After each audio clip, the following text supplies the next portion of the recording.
Sasha believed they were one step closer to their dream. This dream was forged in a painful past, standing before the graves of their parents in the pouring rain. Heis tearfully vowed they would become the strongest team, helping people so that no one else would have to suffer the same loss they did. Now, it was Heis's turn.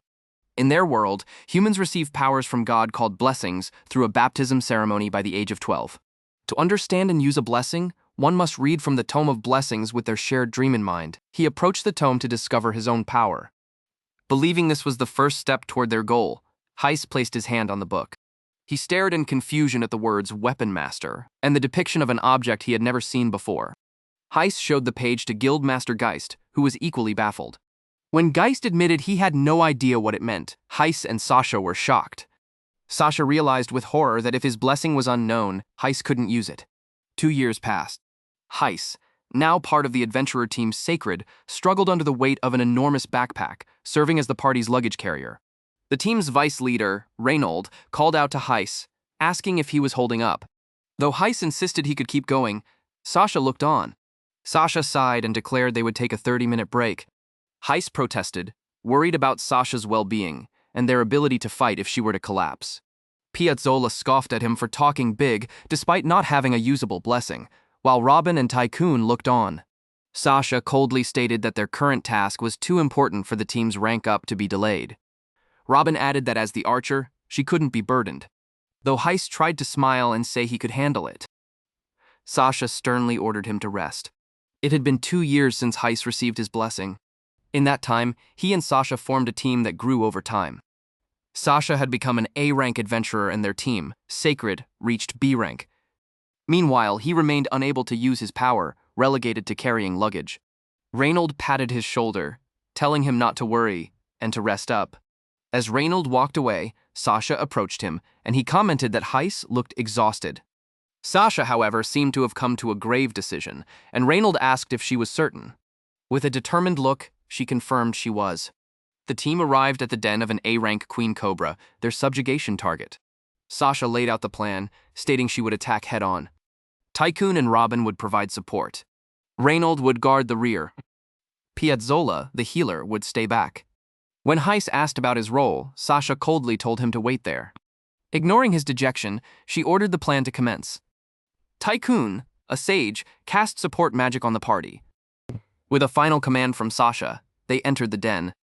Inside, the massive queen cobra emerged, hissing aggressively as it faced down Sasha. Watching from the entrance, Heis admired Sasha's power. Her swordmaster blessing granted her exceptional skill, making her stronger the longer she wielded a sword. With her weapon drawn, she declared the beast's demise. Sasha's blessing was one of the 16 known master blessings, allowing her to channel magical power to strengthen her equipment as she leaped forward to strike the queen. The others held back smaller snakes. The rear guard was suddenly ambushed, and Reynold, the shield master, used his shield break but was quickly overwhelmed. Piazzolla chided him for letting the enemy get so close. In a panic, Reynold saw the snakes heading for the entrance and screamed a warning to Heis. A snake lunged at a surprised Heis, but Sasha intervened just in time, cutting it down. Heis stammered an apology and thanked her for saving him. Sasha turned and furiously yelled at Heis to stop causing trouble and stay still, leaving him stunned. As she turned back to the fight, Reynold and Tycoon discovered a pile of human bones, grim evidence of the cobra's previous victims. Sasha instructs the team to only take the queen cobra's core, leaving the other materials behind. While packing up, Heis is puzzled by an unexpected discovery. He finds a mysterious, unmarked book among the remains. Robin shouts at him to stop wasting time, so Heis quickly hides the book in his pack. Heis studies the book, puzzled by its unfamiliar contents. The mysterious feeling it gives him is reminiscent of when he first received his blessing. He wonders if this book might be the catalyst he needs to finally activate his power. His thoughts are interrupted when Reynold and the others enter his room. Heis turns to greet them, ready to share his discovery. Sasha bluntly informs a stunned Heis that he must leave the team. In disbelief, Heis struggles to comprehend what she's saying. He desperately reminds her of the promise they made to each other. Tycoon challenges Sasha, asking if she truly remembers their shared goal. Sasha explains that the team is about to be promoted, implying there's no room for him. She believes that if he stays, he will only hold the rest of them back. She declares her ambition is to become the best, a goal she feels Heis impedes. Reynold offers him a bag of money for his return journey home. Reynold apologizes as he drops the money on the table. Reynold tries to soften the blow by promising Heis will hear of their success. Heis asks if there is really no place for him, and Reynold confirms that there isn't.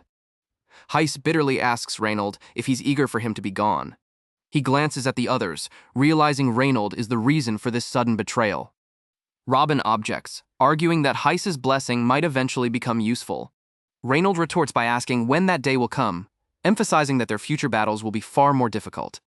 He bluntly declares that Heis is no longer needed on the team. With finality, Reynold tells Heis he is officially kicked out. Tycoon grabs the book from the table. He offers it to Heis as a parting gift, but Heis flatly refuses. Heis angrily slaps the book away, yelling that he doesn't need their pity. He tells his former teammates that he will leave. However, he silently vows to himself that he will never give up. Heis directs his anger at Sasha, vowing not to become an adventurer who abandons the weak. Sasha is left stunned by his furious words. He slams the door behind him, making his exit final. Reynold looks on with concern as Sasha processes what just happened. Sasha apologizes to Reynold for the confrontation. She justifies her actions, believing it was necessary to protect Heis from dying, even if it means he now hates her. 2 months later, Heis is seen alone and in pain. Heis takes stock of his accomplishments, having defeated 20 goblins on his own. Despite this progress, he knows he must continue to get stronger. He overhears other adventurers gossiping about his expulsion from Team Sacred and his new life as a solo adventurer. Frustrated by their whispers, Heis clenches his fist. He suddenly finds himself standing before Sasha. Sasha looks shocked to see Heis, uttering his name in surprise. The rest of Sacred looks on as well, surprised by the reunion. Heis instinctively flinches as Sasha calls out to him. She informs him of a place where white clover flowers, used for healing potions, are blooming. After giving him the information, she turns to leave. The rest of the team follows her, leaving Heis behind. Heis is left alone to process what she told him. He considers that the white clover flowers are expensive and could be a good source of income. The thought occurs to him that Sasha and the others might still be looking out for him. He thinks back on a memory of a smiling Sasha, fueling his hope. Determined, he decides to head to the location she mentioned the following day. The following day, Heis makes his way to the wetlands. He is stunned by the beautiful landscape.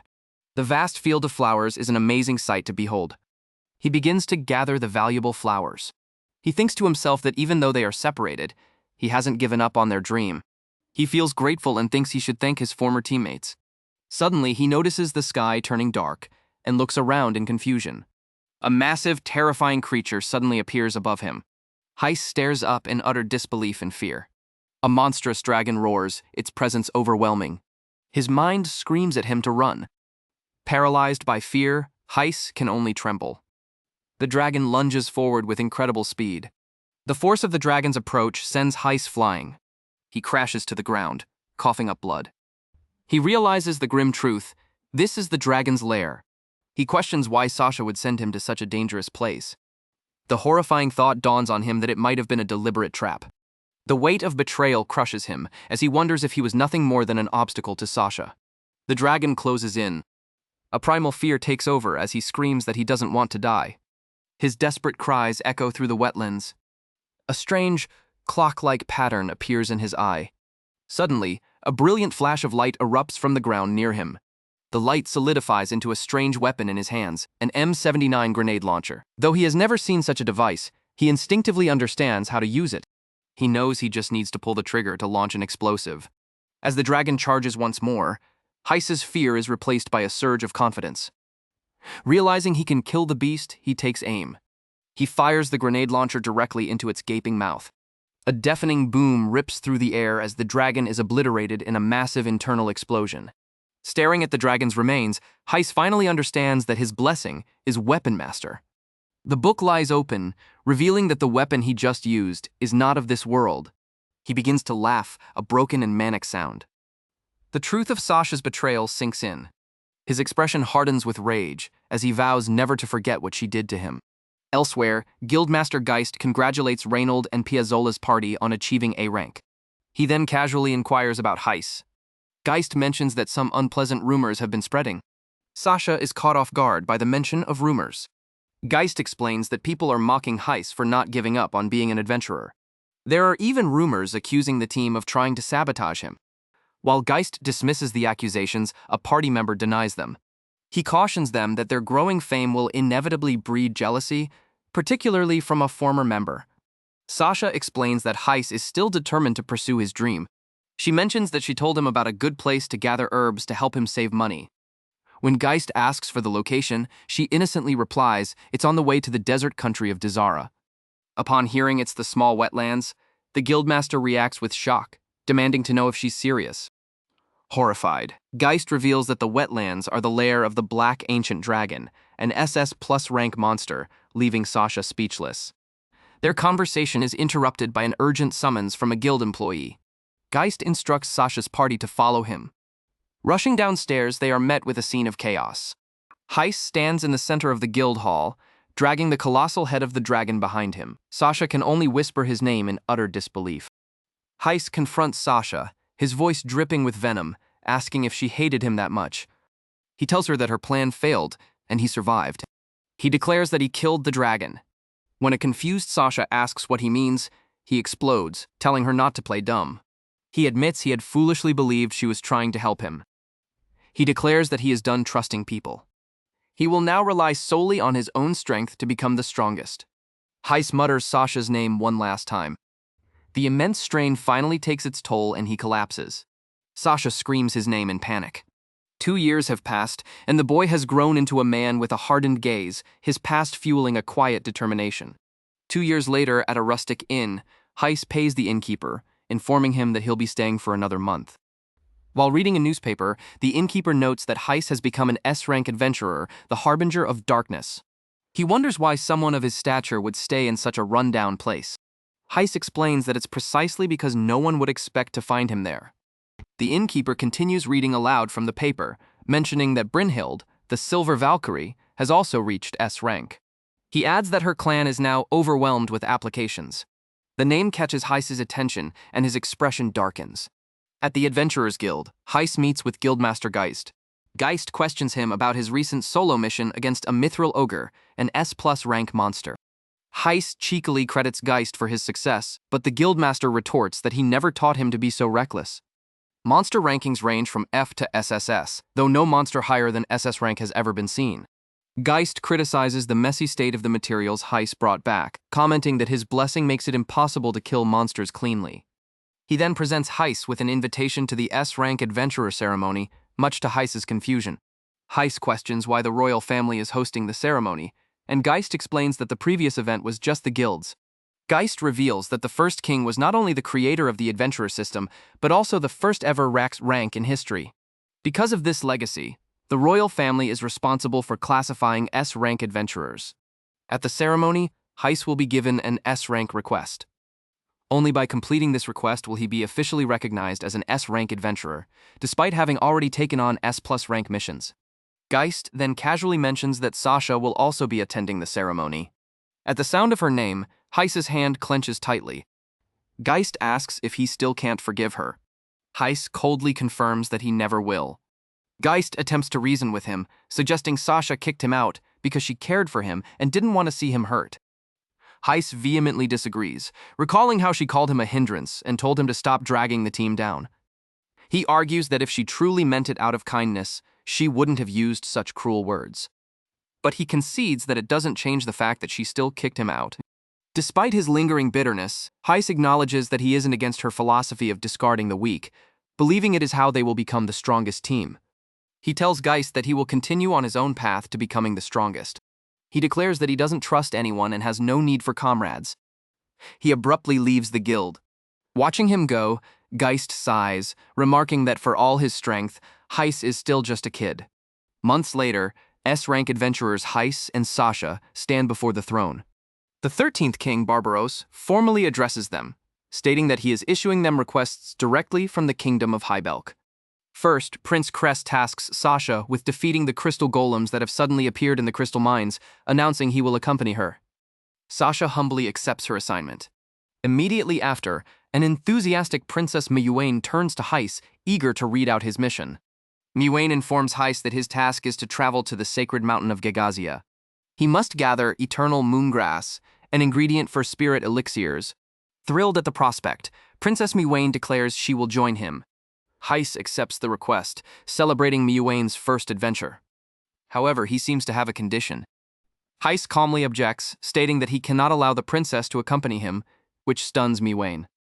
His refusal sends a shockwave through the throne room, stunning Prince Cress, Sasha, and King Barbaros.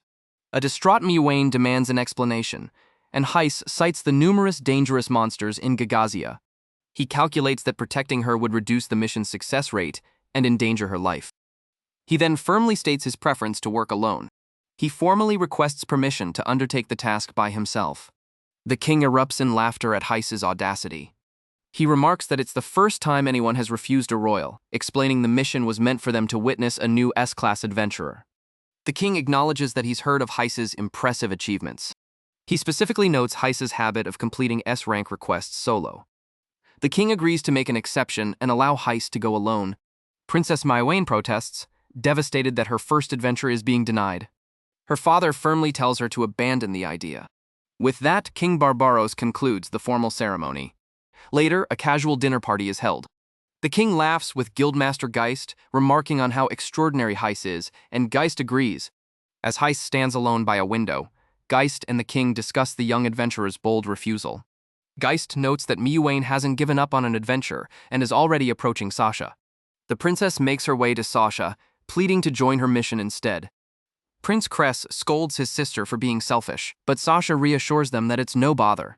She graciously agrees to let Miwain accompany her, to the princess's delight. Overjoyed, Miwain thanks Sasha. Watching the scene unfold, Heis quietly observes how childish the princess is.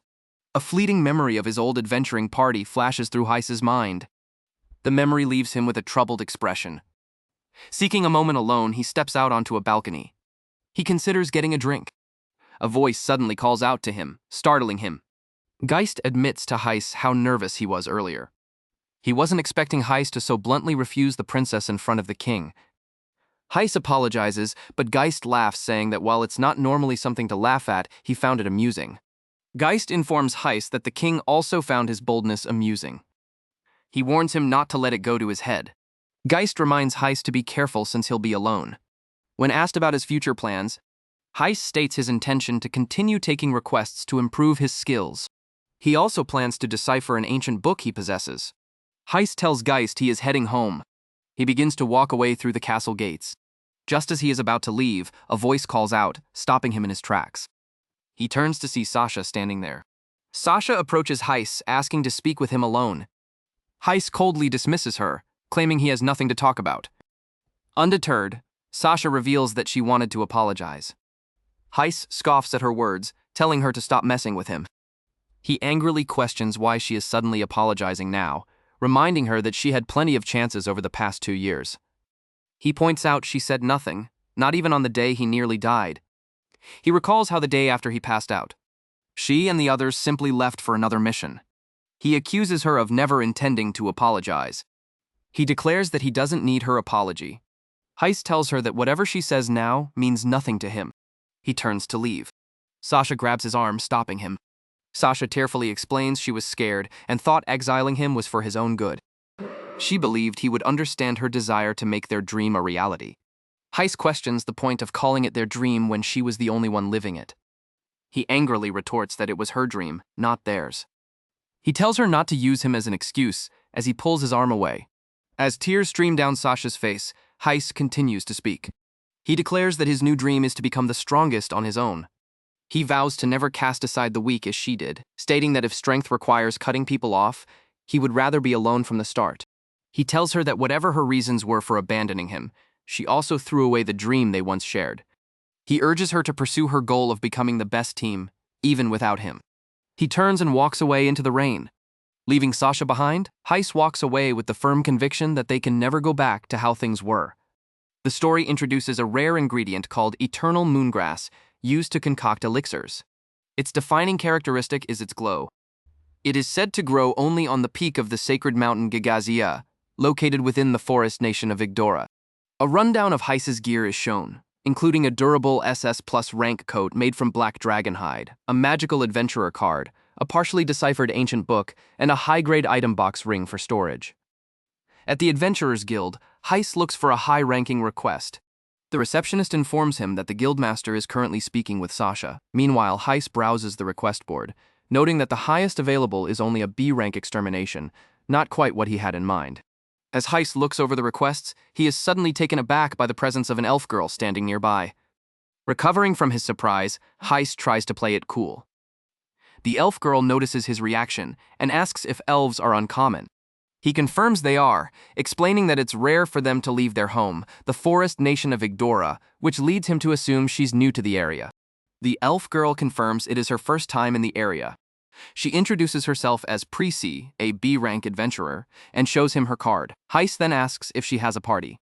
Presea states that she works alone, confident in her own strength. Heis remarks that it's the first time he's heard someone else say the same thing. He then reveals that he is also a solo adventurer, presenting his S-rank card. Presea expresses her surprise, noting how rare it is for a solo adventurer to achieve such a high rank. She asks if he's currently on a request, and he confirms he has one in the forest nation of Yggdrasil. Presea is shocked to hear Heis is going to Yggdrasil and leans in close, startling him. Flustered, Heis asks her to forget what he said and give him some space. Just then, the receptionist calls out that the guildmaster is ready to see him. Heis says a quick goodbye to Presea and heads off. He leaves her looking thoughtful. As Heis walks towards the guildmaster's office, he passes Sasha, who is speaking with someone. Sasha mentions that the other person must also be there to ask Geist about the royal request. As he passes, it becomes clear she was talking to Presea. In the guildmaster's office, Geist explains the situation to Heis. A formidable SS plus rank dragon resides at the peak of Mount Gagazia, a threat so great that even one of the 4 great clans, Yggdrasil, avoids the area. The Yggdrasil clan, led by the elven hero Ibis, is composed mostly of demi-humans. Geist elaborates that clans are powerful organizations that only S-rank adventurers can form. To aid him, Geist gives Heis a letter of introduction for the leader of the Yggdrasil clan. Surprised, Heis asks how he knows such influential people, and Geist explains that after 40 years as an adventurer, one naturally builds connections. Taking the letter, Heis prepares to depart. Geist wishes him a safe journey. Outside the royal capital, Heis walks away from the city. He senses a presence behind him and quickly draws his gun, demanding to know who is there. Heis fires his weapon. The shot lands just short of his pursuer. He warns that the next shot will not miss. A voice from off-panel quickly surrenders. The follower reveals herself to be Presea, who admits he's found her out. Heis asks why she was following him, and she explains that she has a favor to ask. He dismissively tells her to find someone else, but she insists that it must be him. Presea asks to accompany Heis to the sacred mountain of Gagazia. Her reason is to find the eternal moongrass. She explains it is the only thing that can save her sister. Although she has all the other ingredients, she cannot get permission to enter the area because it is the monster's mating season. Heis asks what that has to do with him. Presea explains that since the forest kingdom of Yggdrasil is under the Highbelk kingdom's control, a request from the kingdom would guarantee entry. Heis is surprised she knows so much about his mission. Presea sheepishly admits that she had a hunch and listened in on his talk with the guildmaster. Driven by the need to save her sister, Presea pleads with Heis to let her join him on the journey to Gagazia. She asks to be his teammate at least, until they enter the mountain. She adds that he can simply leave her behind if she dies. She even offers him all of her money if she succeeds in finding the eternal moongrass. Heis dismisses her plea, stating that her personal reasons have nothing to do with him. However, he relents, saying he doesn't really care if she decides to follow him, and dematerializes his weapon. Heis makes it clear that they are not teammates, and that she will be on her own if danger arises. Presea agrees, confident that she can protect herself. He turns and they begin their journey. As they walk, he calls out her name, Presea. Presea confirms her name. She formally introduces herself to Heis. Suddenly, a gunshot rings out. Heis swiftly eliminates a goblin that was about to ambush them. Impressed, Presea comments on his unusual weapon. She asks if it is his blessing. Heis confirms that it is. Presea then explains her own blessing, called Spirit Command, which allows her to control spirits that are invisible to normal people. Presea explains that she can ask the spirits for help with tasks like eavesdropping, which is how she knew Heis was heading to Gagazia. She then asks about his blessing. He tells her it's called Weapon Master, and that it lets him use weapons from another world, though he admits he doesn't fully understand it himself. Heis elaborates that he can currently use 4 different weapons, though there are more he doesn't know how to use yet. He stresses that he is the only one who can use them. Seeing that the day is ending, he decides it's time to stop talking and set up camp. At their campsite, Presea marvels at the large tent and supplies Heis has set up, amazed that it all came from an item box. He explains that he bought one with the largest capacity back in the capital, which she finds fitting for an S-class adventurer. When she asks what he is cooking, he presents her with a warm meal of soup and a sandwich. Presea hesitates, questioning if he should be giving her food since they aren't even teammates. Heis simply states that he felt like it. After taking a bite, she is astounded by the taste. She compliments his impressive cooking skills, and he nonchalantly mentions that he used to handle all the cooking and chores in the past. Having finished her meal, Presea thanks him.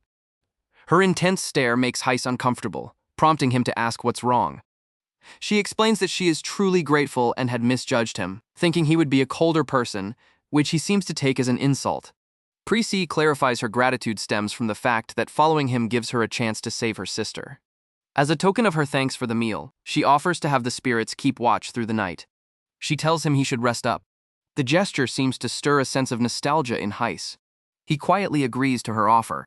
The next day, Heis is left speechless by the sight of a colossal tree before them. Presea explains that they have arrived at the base of the Yggdrasil clan, and the great tree itself serves as their symbol. Presea excitedly tells Heis that the tree was created by one of the 4 sages, Clan Master Ibis-sama.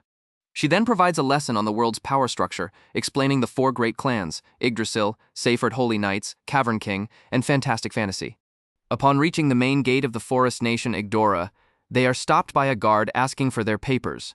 The elf accompanying them presents a request from the royal family to enter Gagazia. Heis then notices Presea, now cloaked and hooded. He quietly asks what she is doing, and she whispers back for him to ignore it for the time being. After receiving his entrance certificate, Heis presents a sealed letter, explaining it's from an acquaintance of the clan master. The elf guard's demeanor changes to one of shock upon inspecting the seal. He hastily asks them to wait and rushes off. Soon, 2 elderly figures approach them. One of the elders respectfully greets Heis as Geist-san's disciple and apologizes for the delay. He then grabs Heis's arm, insisting the master is calling for him. Confused by the sudden commotion over a simple letter, Heis looks to Presea, who says she will wait for him. She warns him that Ibis-sama is more powerful than the royal family, and he should be careful not to cause offense. Heis is led to a strange mechanical contraption built into the massive tree, which the elder explains is an elevator. The device carries them upwards along the trunk. Upon arriving, the elder points the way. They arrive at a serene clearing dominated by a large sanctuary, which the elder identifies as the place where Heis will meet the clan master of Yggdrasil. As the large doors swing open, Heis and the elder step into a brightly lit hall where they are greeted by a young-looking woman with long, flowing hair. A voice welcomes them. This is Ibis, the clan master of Yggdrasil, who addresses Heis as Geist's disciple while lounging casually before him, much to his surprise that she looks like a young girl. Ibis mentions she has read Geist's letter, which requested her help for Heis. The letter also predicted he would likely refuse her assistance, which shocks Heis. She laughs, finding Geist's accuracy amusing. Suddenly, she moves close to Heis, sniffing the air around him and commenting on a nostalgic scent. Ibis identifies the smell as gunpowder. Surprised, Heis asks if she knows about guns. He explains that a former teammate of his used to wield them. Changing the subject, Heis presents a thick book and asks if she knows anything about it. Ibis's eyes widen in recognition, expressing surprise that the book still exists. When Heis asks for confirmation, she affirms that she recognizes it. Ibis reveals that the book is the diary of a man named Nobunaga. Heis is surprised to hear the name. She explains that Nobunaga was someone who came from another world. As she flips through the pages, however, her expression turns to one of confusion. Heis asks if she knows the book's contents, but Ibis admits she cannot read the letters from another world. She adds that Nobunaga never told her what was inside, nor did she know much about his gun ability. When she asks Heis if he can read it, he confirms that he can. He seems surprised by his own ability to understand a little of it. As he flips through the diary, Heis realizes with a start that he can now read more pages than before. Ibis finds this development intriguing and leans in, asking him to tell her what it says. Heis seems hesitant to share the information. As Heis reads from Nobunaga's diary, he discovers a passage describing Ibis as being like a cat. The diary gushes about her being the cutest in the world, causing a flustered Ibis to demand his attention. Heis reads about Nobunaga's motivation, leaving Ibis to question what kind of relationship the two had. Blushing, she tells him that's enough for one day and to come back another time. Heis finds it a strange coincidence that he can suddenly read more pages of the diary. He muses that it is almost as if the book has a will of its own. He dismisses the thought as he approaches a gated entrance in the mountainside. His journey has brought him to the sacred mountain Gagazia. Heis announces that they are almost at the top of the mountain. His companion notes that the fog is getting thicker the higher they climb. The ground suddenly begins to crumble. A massive, roaring creature emerges from the fog above them. The enormous creature lunges, sending them flying. His companion screams in terror. Heis merely clicks his tongue in annoyance at the interruption. Without hesitation, Heis unleashes a series of powerful concussive blasts, striking the massive beast head-on. Heis quickly deduces that the monster uses the dense fog to its advantage while hunting. He tells his companion to stay on her toes as he prepares his next move, his hand glowing with energy. The elf girl questions why Heis would help her when they aren't teammates. He reminds her of her goal to save her sister. He explains that while he's not obligated to help, he sees no reason not to, considering it a form of thanks for everything she's taught him. She shyly thanks him. He simply accepts. Their conversation is abruptly cut short by a deafening roar that startles them both. In the distance, they spot the silhouette of a dragon's lair. The elf girl speculates it has gone out to hunt. She realizes this is the perfect chance to retrieve the eternal moongrass. Without a second thought, she dashes towards the location. Heis desperately tries to stop her. She calls back, promising to return quickly. He curses her foolishness, knowing she's underestimating the dragon. He knows it will return the instant it senses an intruder in its extremely territorial domain. As Heis worries about his companion, his situation worsens. The ground erupts around him as monstrous worm-like creatures burst from the earth. The elf girl arrives at the clearing. Seeing nothing, she urges herself to hurry before her time runs out. A look of sheer disbelief crosses her face. Her heart sinks as she discovers the field is barren, all the eternal moongrass is gone. Collapsing in despair, she drops to her knees. She realizes she can no longer make the elixir. She whispers an apology to her sister. Just as she hits her lowest point, a terrifying roar shakes the ground as the gigantic green elephant dragon returns, looming over her. Heis glares at the beast from afar. An elf girl finds herself in a perilous situation, confronting a massive, roaring, frog-like monster with a determined look on her face. Hoping to create a diversion, she draws her bow, believing that a well-placed shot might distract the beast long enough for her to escape. Her arrow strikes true, but it has no effect. She realizes with shock that her spiritual energy is completely ineffective against the creature. She resolves to try a stronger approach.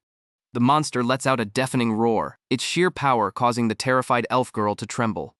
The monster's tongue whips out, knocking her bow aside. It wraps tightly around her body, squeezing the air from her lungs. Just as she is about to be crushed, a sudden blast tears through the monster's tongue, freeing her from its grasp. A figure lands in front of her. It's Heis, who furiously demands to know what she's doing. Stunned by his sudden appearance, the elf girl can only stare in disbelief. He warns her to stay back. Heis unleashes a barrage of bullets from a handgun, but they merely bounce off the creature's tough hide. He quickly assesses that the attack is not powerful enough to be lethal. He swaps his weapon for a massive, double-barreled firearm. He readies a more powerful shot. With a thunderous blast, Heis fires his weapon, the powerful shot hitting the giant frog directly in the face. With the massive dragon defeated, Presea expresses her relief and asks if Heis is okay. She looks at him silently. He, however, is annoyed, questioning why she didn't wait for him as he had instructed. Flustered by the thought that Heis rushed to save her, Presea is pulled from her thoughts when Heis suggests they leave the smelly area. She suddenly notices something and asks what's wrong. Presea points out a mysterious glow in the distance. As they walk under the starry sky, Heis observes that whatever is glowing only does so at night. They discover the source of the glow, a field of eternal moongrass. To their horror, the precious plants begin to wither and die before their eyes. Heis theorizes that the dragon's blood is poisoning them, while Presea looks on in disbelief. Presea laments their bad luck, having found the moongrass only to lose it. Just then, Heis spots something and points it out to her. She sees a lone surviving plant shining in the distance.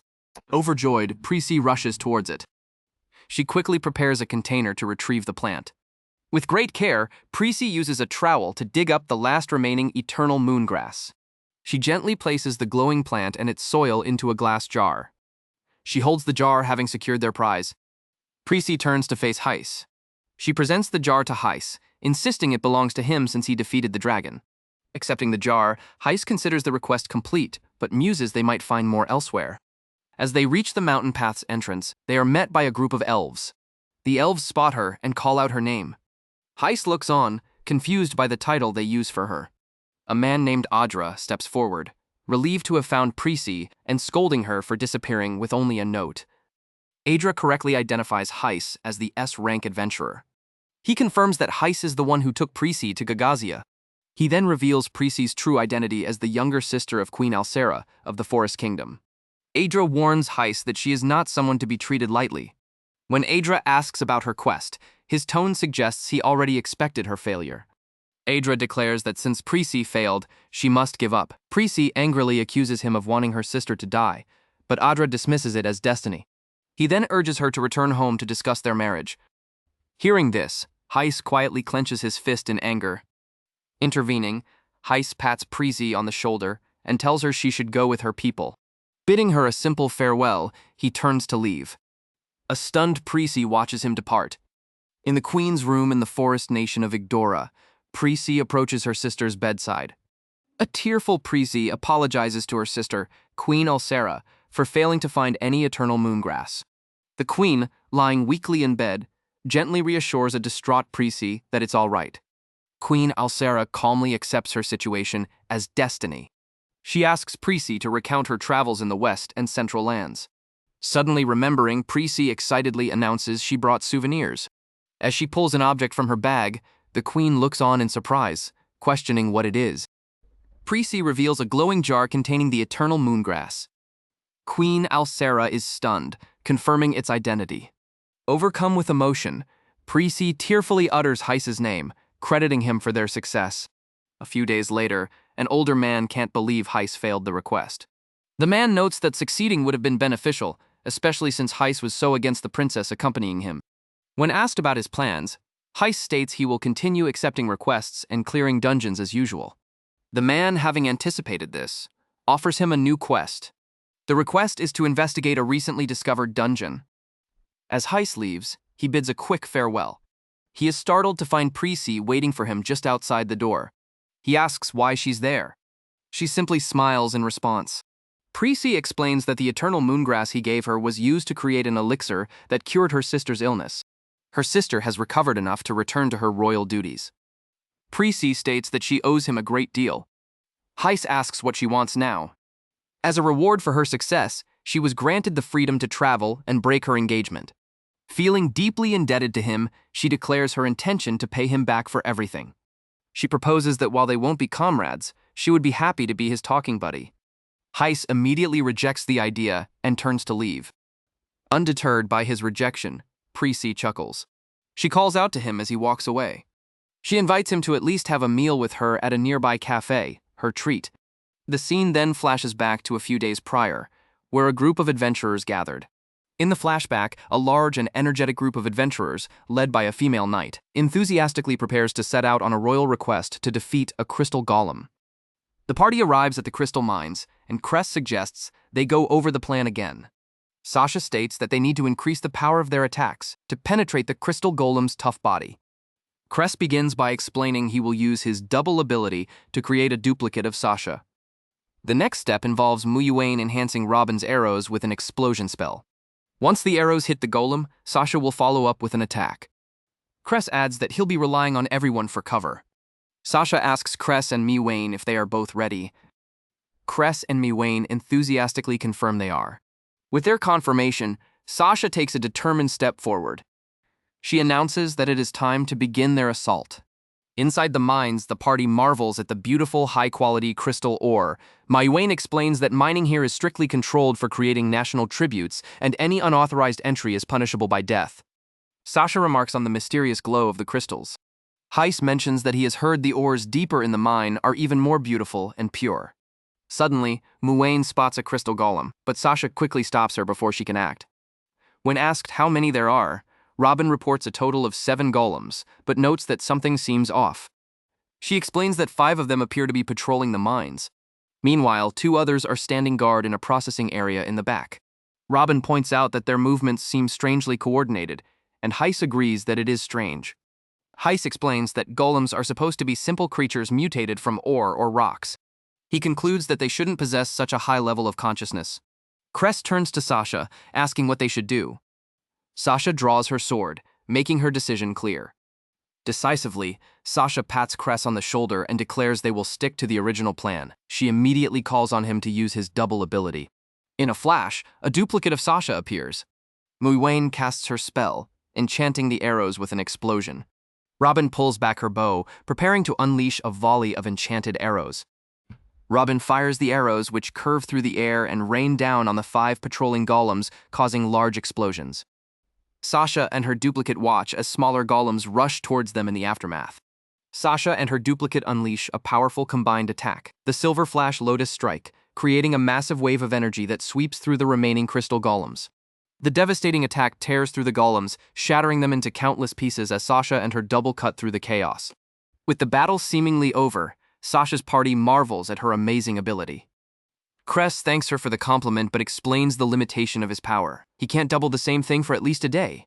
Sasha looks concerned, having sensed an ominous aura from deeper within the mine, and she had hoped to use the ability again. When Heis questions if she's serious, Sasha confirms her suspicion.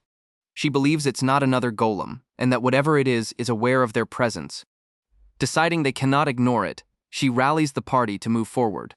The group ventures into a dark passage leading to a new area. They arrive at a crystal processing area and find a horned individual waiting for them. He compliments them on their talent for sensing his presence, while Sasha demands to know who he is. He introduces himself as Crane, a demon. Cress is stunned by the revelation that Crane is a demon. He explains that demons are from an ancient race that fought a great war against humans. The conflict ended when the continent was split into the human and demon realms. Cress demands to know how Crane got there, as travel between the realms should be impossible. Amused, Crane calls him smart. He then menacingly asks if Cress understands what demons are capable of. Alarmed, Cress urges Sasha to retreat. He recounts how a few thousand demons once fought against tens of thousands of humans, a testament to their insane power. Crane enjoys the compliment. He decides to let them go for the day, crediting Cress's knowledge for their reprieve. Crane reveals he already has the high-purity crystals he came for. Sasha confronts him, demanding to know his plans. He dismisses her, stating she wouldn't understand. He warns them to leave before he is forced to squash them. Sasha glares back, questioning his threat. Crane mockingly says humans are like insects drawn to treasure. Suddenly, the crystal in his hand is shattered. Crane is stunned by the sudden turn of events. Sasha asks what he thinks he's doing. She stands ready with her sword drawn, declaring that she now understands the situation. Sasha throws Crane's insult back at him, declaring that an insect has crawled into the kingdom of Hybelk. She states that she is simply exterminating it. Cress shouts her name in warning. Heis reminds Cress that mining here without permission is grounds for execution. The other girls angrily support Sasha. Crane unleashes a wave of pressure, using an ability called Strength, forcing the party to brace themselves. He prepares to attack as Sasha charges toward him. He remarks on Sasha's interesting ability. Crane effortlessly repels an attack, dismissing it as nothing compared to a demon's skill. Sasha is knocked back while Cress cries out her name in alarm. Piazzolla, watching her comrade fall, looks on with frustration. Nearby, another demon wearing a mask finds the display annoying. The masked demon decides to deal with Piazzolla first. Cress quickly moves to intercept him with his shield, but the demon unleashes a powerful gust of wind. The demon smirks, revealing that his skill is the ability to freely control the wind. He demonstrates his power by effortlessly lifting heavy crates into the air. He levitates in the center of a massive cyclone he created. He boasts that demonic power is far superior to that of humans, and that he could easily destroy an entire town. Unfazed, Piazzolla acknowledges his amazing ability but declares it won't be enough to defeat them, as strength isn't everything in a fight. The demon scoffs, challenging her to try. Suddenly, an explosion stuns the demon. He realizes with a shock that the attack came from an archer in the party. She had hidden an arrow within the debris he was manipulating. Enraged by the trick, the demon decides to return the attack. He redirects the arrows back towards the group. A massive explosion erupts where they are standing. To the demon's astonishment, the party stands unharmed behind two large shields. Piazzolla tells him that while her power alone may not be a match for his, through teamwork, they can become even stronger, as the party launches a combined assault, striking the demon down. The demon cries out in pain as he is struck, and Piazzolla states that this moment is proof of their collective strength. Infuriated by his defeat at the hands of a human, the demon vows revenge. He swears he will destroy her friends, her loved ones, and her entire country. He finishes his threat by promising to kill her himself. With his final threat hanging in the air, the demon vanishes. Piazzolla watches the spot where he disappeared. In the royal castle of Hybelk Kingdom, a discussion about demons is taking place. Piazzolla reports that a demon named Crane seemed to be up to something, and the king listens intently. Cress and Myliane stand by Piazzolla's side. The king congratulates the party sacred on their excellent work. He contrasts their success with Heis's failure on his own request. A revelation that shocks Piazzolla. As a reward, the king asks what they desire. Piazzolla boldly requests a clan home for her party. A minister named Bonet steps forward, stating he had anticipated her request and already made preparations. Minister Bonet presents the party with a tray full of property deeds, telling them to pick whichever one they desire. The party excitedly looks through the options. Bonet then turns to Piazzolla, asking if she is curious about Heis's failed request. The minister explains that according to a report from Igdora, Heis did manage to procure the eternal moongrass. However, upon learning that Queen Alcera was ill, he gave it to her younger sister, Presea, instead. So while he failed the request, he was thanked for saving a member of the Igdora royal family. The queen wished to reward him for his actions, but Heis declined. Myliane remarks that being so ungreedy is just like the Heis they know. Piazzolla asks about Presea's current whereabouts. Bonet informs her that Presea has supposedly left Igdora and is now traveling with Heis as an adventurer. The party is shocked to learn that Heis is teaming up with Presea. Meanwhile, in the Adventurer Guild Master's room, Heis is surprised when the Guild Master tells him to take a rest. The Guild Master informs Heis that the request to investigate the highest level dungeon is now over. Heis protests, pointing out they've only reached the 60th floor. The Guild Master explains the reason for this. They have opened the investigation of the upper floors to other adventurers. When Heis asks about other high-level requests, the Guild Master tells him there are none available. The Guild Master advises the 16-year-old Heis that taking a break is important and he should enjoy his youth. He even suggests that Heis go on a date, but Heis shows no interest. Presea appears, teasingly offering to be his date. Heis dismisses her, saying she's just following him around. The Guildmaster then remembers Heis's interest in books. The Guildmaster suggests a place for him to go. He shows Heis a flyer for a used book market in the capital. It's an annual market held in Loberia, the city of books. The Guildmaster mentions he might find some rare books there, and Heis considers the idea. Presea, having overheard their conversation, suddenly appears and announces she is going to the used book market as well. Heis accuses her of eavesdropping again. She simply states they can go their separate ways once they arrive. He reluctantly agrees. They arrive at the bustling old commercial district. Upon their arrival, Presea immediately runs off on her own. Left alone, Heis spots a bookstore and decides to head inside. Inside the bookstore, Heis is impressed by the wide selection. His eyes land on a book titled The Adventures of the S-Rank Adventurer, Gerald. He wonders if such an adventurer ever existed. He decides to pick it up and give it a read. As Heis reaches for the book, his hand touches someone else's. He looks up to find his former teammate Sasha. She apologizes for the encounter. Sasha stammers an apology. Heis greets Sasha, but they are interrupted. Their other former teammate, Reynold, arrives and is surprised to see Heis. Seeing the two of them together, Reynold immediately assumes they are on a date. Reynold cheerfully confirms his assumption, much to Sasha's flustered denial, but Heis simply agrees with him. He turns to leave, leaving Sasha calling after him. Presea finds Heis and asks if something is the matter. He dismisses her concern. She notices the stack of books he's carrying and suggests they take a break for tea, offering to help him carry them. While they have tea, Presea brings up his encounter with Sasha, confirming she was his former teammate. She also recalls that they were childhood friends. Heis acknowledges their past but coldly states that it doesn't matter to him anymore. Presea asks Heis a direct question.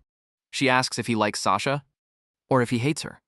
He retorts that if she has done her research on him, she should already know the answer. Heis reminds her that Sasha nearly got him killed. Presea seems unconvinced that it's so simple. Heis states firmly that things can't go back to the way they were between them. Presea looks at him and quietly asks if he ever even tried to make things right. Far away, deep within the highest-level dungeon, the demon Crane rages against a damned brat. He furiously vows that he will kill her. Suddenly, Crane has an idea. He decides to cause a stampede. He thinks it would be quite entertaining, imagining the look of terror on the brat's face. Standing over a large, defeated monster, Crane notes that it's about to die. He tells the creature that if it doesn't want to die, it knows what it has to do. 1 month later, news of the Sacred Clan's continued success spreads as the time for the 5 great clans to be recognized approaches. At a local establishment, a group of adventurers calling themselves Team 1000 finally arrives. A receptionist warmly congratulates Team 1000 on their promotion to D rank. She comments on how diligently they've worked since joining the Sacred Clan. The team's leader, Roland, humbly gives credit to all his teammates. Tenna agrees that their success was a group effort. Kua recalls that Roland was particularly nervous when they first joined. Roland gets flustered, admitting it was because it's Sasha's clan, a person they all deeply respect and admire. Roland confidently declares their next goal is S rank. Kua chides him for his outburst. Their conversation is interrupted by the arrival of a cloaked figure, whom the receptionist greets as Heis. Roland is in awe, recognizing the solo S-rank adventurer, Avatar of Darkness Heis. Roland finds Heis's presence scary. Heis places a set of equipment on the counter, explaining he found it on a monster. He requests it be returned to the owner's family, refusing to claim it for himself. This act of kindness surprises Roland. Heis also turns in the materials from the A-rank goblin he defeated, startling the young adventurers. Just then, the guildmaster arrives, informing Heis that he's been summoned by the royal family, along with all other S-rank adventurers. Team 1000 is left in a state of awe, finding Heis both scary and cool. At the Grand Council room, S-rank adventurers and clan masters have gathered. Barbarian clan master Jonathan is among the attendees. S-class adventurer Fighting Mother Mamacha is also present. Judgment clan master Chaos listens intently. They are informed of a dire situation. B-class monsters are multiplying at an alarming rate for unknown reasons. Guild Master Geist explains that many people have gone missing in a high-level dungeon near the capital, one which Heis had previously investigated. An expedition to the upper floors of the dungeon revealed a grave threat. The king solemnly announces they found signs of an impending monster stampede. The news shocks everyone present. The stampede is a catastrophic event where monsters overflow from a dungeon due to overbreeding bosses. The king asks Geist to elaborate on the situation. Geist explains that the dungeon's high-level boss has started appearing on much lower floors. This displacement is pushing weaker monsters out of the dungeon. He warns that the horde is likely heading straight for the royal capital. He recalls a stampede from 30 years prior to illustrate the danger. Geist recounts that the last stampede unleashed 20,000 monsters. The event wiped out 3 towns and 7 villages. Chaos notes that with the current threat originating from a high-level dungeon, the potential devastation is unimaginable. Geist grimly states that the only solution is to exterminate every monster that escapes. The king acknowledges the gravity of the crisis. He orders Geist to request aid from neighboring nations. He also commands Bonnet to prepare the troops. The king declares that the entire country must unite. If they fail to unite, the country will be destroyed. The king places his trust in the assembled adventurers. Mamacha suggests tighter coordination between the clans is needed. Jonathan agrees that everyone must work together to prepare. Sasha suggests a preemptive strike against the dungeon boss. Chaos dismisses it as impossible. He begins to lecture the newly promoted S-ranker. He explains that the monster rankings inside the dungeon have risen dramatically. As Chaos talks, Heis abruptly stands up and walks out of the meeting. The king laughs at Heis's characteristic rudeness. Sasha watches him go with a worried expression. 10 days after the meeting, news of the coming stampede is made public, spreading throughout the land. In response to the crisis, the Adventurers Guild suspends all other requests. With the stampede expected in a matter of days, the kingdom prepares for war. Troops are mobilized to defend the kingdom. Civilians begin to evacuate the threatened areas. Adventurers and soldiers alike make their final preparations. On the day of the stampede, the atmosphere is tense as everyone awaits the inevitable assault. At an inn, Heis pays the innkeeper, who asks if he isn't evacuating. The old man recounts how a stampede went through his village 30 years ago. His daughter and her husband dreamed of opening an inn in the capital. He survived because he was in the capital at the time, buying the very inn they dreamed of. The innkeeper explains that his entire village vanished without a trace. His daughter, son-in-law, and grandchild perished in the stampede, their bodies never found. As the sole survivor, he is resolved to protect their dream, the inn, to the very end. Moved by the innkeeper's story, Heis silently leaves extra payment on the counter, telling the man it's for another night's stay. On the ramparts of the royal capital, a scout reports a sighting of 70,000 monsters. Geist rallies the troops, declaring the monsters are on a rampage towards the capital. Sasha declares their resolve to defend their home at all costs. The situation becomes even more dire as a corrected report arrives. The monster horde numbers not 70,000 but 100,000. The defenders are paralyzed with fear at the sight of the overwhelming enemy force. Just as all hope seems lost, a lone figure walks onto the battlefield to face the horde. It's Heis. Heis stands ready for battle, summoning a large, glowing weapon to confront the approaching horde of monsters. He unleashes a volley of rockets from his weapon, which rain down upon the goblins. The attack results in a series of devastating explosions. Without a moment's pause, he materializes a massive minigun, warning the remaining monsters to prepare themselves. He opens fire, tearing through the monster ranks with a relentless barrage of bullets.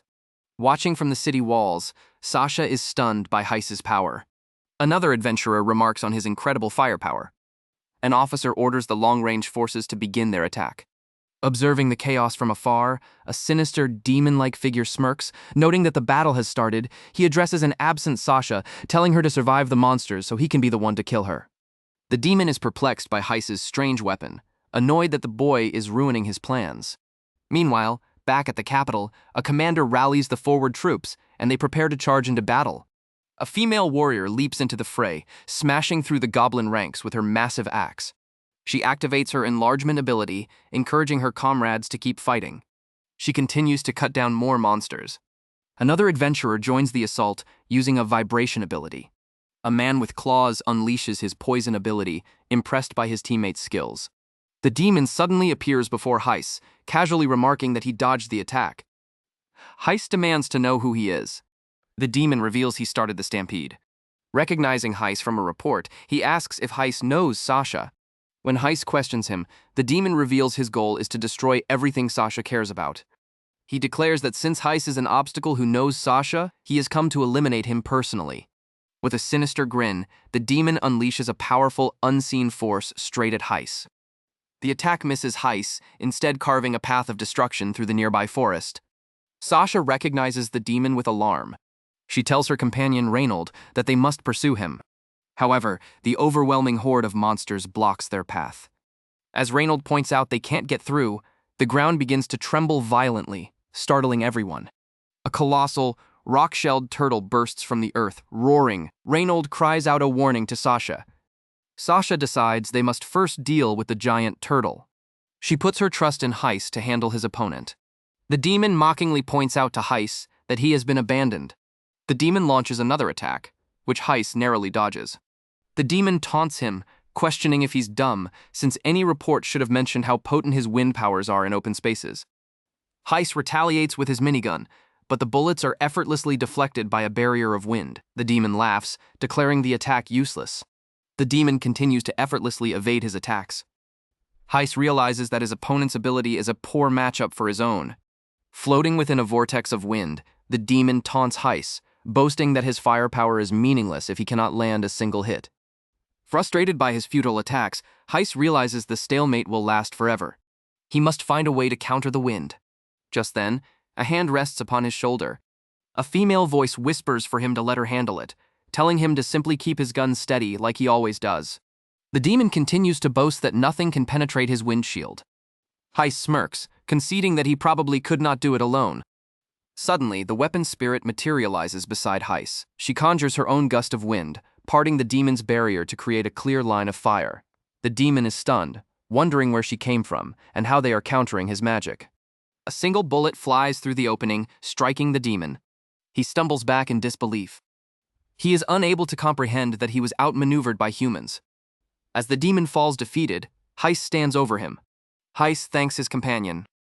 She playfully asks to be treated to tea as thanks, just as Heis teases her about her appetite. Sasha's voice calls out his name. On another part of the battlefield, an exhausted Sasha stands victorious over the remains of the giant turtle monster. A dire announcement rings out across the battlefield that a new, powerful stampede monster has appeared.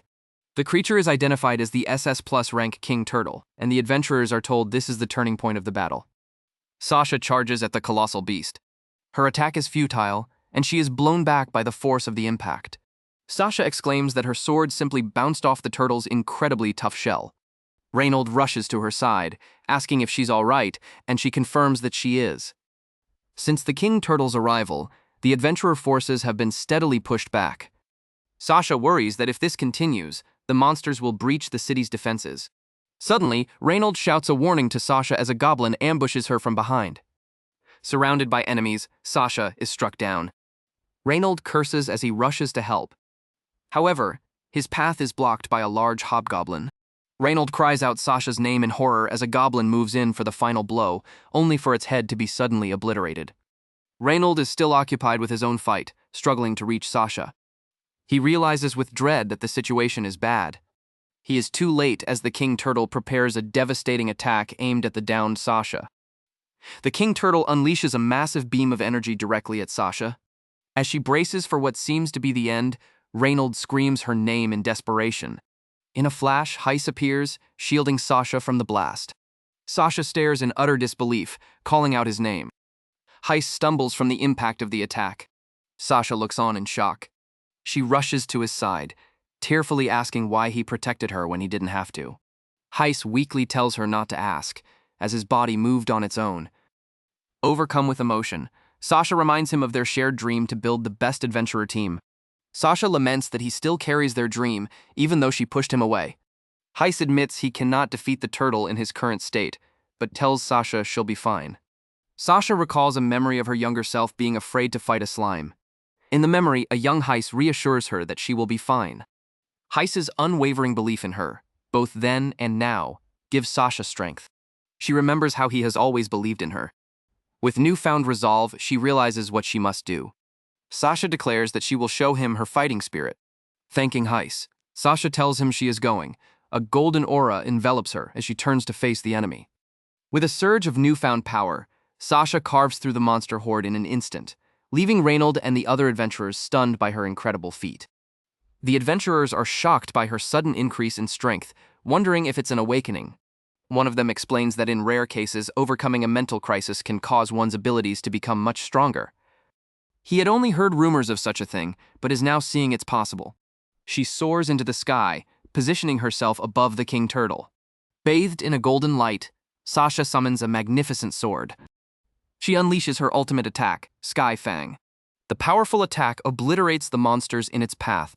Standing amidst the destruction, Sasha defiantly proclaims that none shall pass her blade. After the intense battle, Heis succumbs to his injuries and loses consciousness. Sometime later, his eyes flutter open. He finds himself in an unfamiliar bed. He mutters, realizing he is in an inn. A familiar voice asks if he is finally awake. Presea greets him with a cheerful morning. Heis, still groggy, asks how he got there. She explains that she carried him with the help of spirits and gave him first aid. When he asks about the stampede, Presea confirms it was handled with no problems. Heis's first thought is for Sasha, and he asks what happened to her. At that moment, Sasha herself appears in the doorway, asking Presea about Heis. The two girls exchange a brief, awkward glance. Presea quickly excuses herself to fetch some water, leaving them alone. Sasha asks Heis about his injuries. He tells her they hurt a bit, but are nothing serious. Sasha bows her head and offers him a sincere apology. Heis tells her not to mind, as he chose to protect her. Instead, he asks if she awakened her ability during the fight. He smiles, saying that it's good because it puts her closer to achieving her dream. Sasha is moved by his words. Sasha, looking determined, tells Heis she wants him to come back to her adventurer team, scared again. Heis is taken aback by the sudden request. Having returned, Presea immediately objects, declaring that he can't. Sasha insists that Heis is a part of her team. Presea retorts that Sasha was the one who kicked him out. Heis cuts through their argument, declaring that he doesn't need a team and will continue as a solo adventurer. The girls immediately start arguing, with Presea blaming Sasha for the situation. Presea questions Sasha's relationship with Heis. Sasha confidently declares that she and Heis are sworn and fated to be together. Heis finds their bickering overwhelmingly noisy. However, as he looks out the window, he thinks to himself that this kind of thing isn't so bad once in a while. Outside, the two girls continue to argue over who Heis will team up with. 6 months after the Great Monster Stampede, life was slowly returning to normal in the city. Sasha, leader of the clan Sacred, suddenly called upon her party members. The young adventurer, 1000, apologized for being summoned so abruptly, wondering if they had done something wrong. Sasha presented a request to 1000 and his team. The mission was a C-rank request to take down a king ogre. She expressed her confidence in their abilities as C-rank adventurers. 1000 eagerly accepted the challenge on behalf of his group. However, the mission took an unexpected turn. 1000 and his party found themselves facing not 1, but 3 king ogres. His entire team was exhausted and unable to fight. 1000 knew he couldn't defeat 3 king ogres by himself. As one of the colossal beasts charged towards him, he prepared for the worst. He closed his eyes, believing it was the end.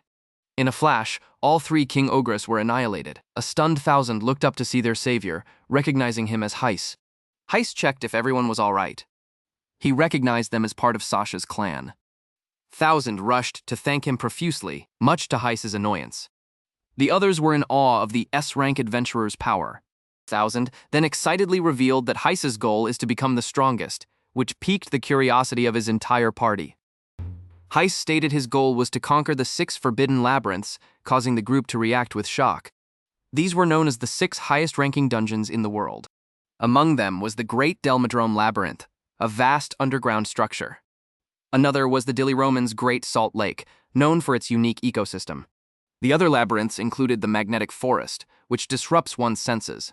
There was also the Draina Dew Star Floating Castle, which appeared in the past, and Mount Necrophantasia, said to exist in the demon realm. Finally, there was God's Garden, a place of myth and legend. It was said that those who entered these dungeons never returned. One of 1000's party members noted that the only known locations were the Great Delmadrome Labyrinth in Dizara and the Diliroman's Great Salt Lake in Friesed. When asked which he would tackle, Heis explained that he first needed permission from the nations. For now, he would focus on improving himself. The group invited him for a meal as thanks, but Heis declined, stating he was heading back to the royal capital. Heis arrived late for his appointment with the king. The king noted that Heis was only the second person to ever be late to a meeting with him. He mentally blamed his recent encounter for the delay. Wasting no time, the king made a stunning request. He wanted Heis to conquer the Great Delmadrome Labyrinth. Heis was shocked, wondering if he was truly ready to take on a forbidden labyrinth. The king explained that Heis's contributions during the stampede had proven him fit for the challenge. The king asked if he would take on the task. After a moment of thought, Heis humbly accepted. The king instructed Heis to seek out Bargain, the clan master of the Stone Sovereign in Dizara, for details on the labyrinth. An advisor handed him a letter of introduction. The letter would point him in the right way. The king wished him well, and Heis acknowledged his orders. As Heis was leaving, he was stopped by Presea. He immediately knew she had been listening in. She confirmed it, remarking that taking on a forbidden labyrinth was just like him. Heis warned Presea not to follow him this time, as the mission would be too dangerous. She assured him she wouldn't sneak up on him. She admitted that even as a new A-rank adventurer, she would only be a burden. Heis accepted her decision. Before he departed, Presea shared a piece of information. Sasha and her friends were planning to challenge the Diliroman's Great Salt Lake. Heis simply thanked her. As he began to walk away, Presea called out his name one last time. He turned back, slightly annoyed, to ask what she wanted. With a bright smile, she asked him to tell her all about his adventure when he returned. He agreed that he would. As she watched him go, Presea silently thought about hearing his stories over tea. She quietly wished for him to stay safe on his journey. Heis's journey took him to the vast and arid desert nation of Dizara. At the clan headquarters, Heis presented his letter, stating he was there to meet Clan Master Bargain at the king's request. While waiting, Heis reflected on the Great Labyrinth. He felt confident that with his expanded arsenal since the stampede, he would succeed as long as he didn't make any mistakes. A massive, imposing man approached, asking if Heis was the one daring to take on the forbidden labyrinths. Heis, struck by the man's huge stature, confirmed that he must be Bargain. The man affirmed his identity. Heis explained his mission to take on the great Delmadrome labyrinth and requested information. Bargain bluntly refused, stating he had no obligation to help with a task the king had forced upon him. He declared that he couldn't allow a mere brat to attempt the forbidden labyrinths. Bargain expressed his skepticism, saying that while King Barbaros sent word of an S-rank who stopped the stampede, all he saw was a kid. He believed Heis couldn't succeed. Speaking as someone who had challenged the labyrinths himself, he was certain of it. In response, Heis began to mock the famed 4 great clan masters. Heis finished his taunt, suggesting the great clan masters were nothing but cowards who ran away from the labyrinths. His words struck a nerve, and Bargain erupted in fury. Dismissing Bargain, Heis stated there was no point listening to a coward. He turned to leave. His deliberate provocation left Bargain seething.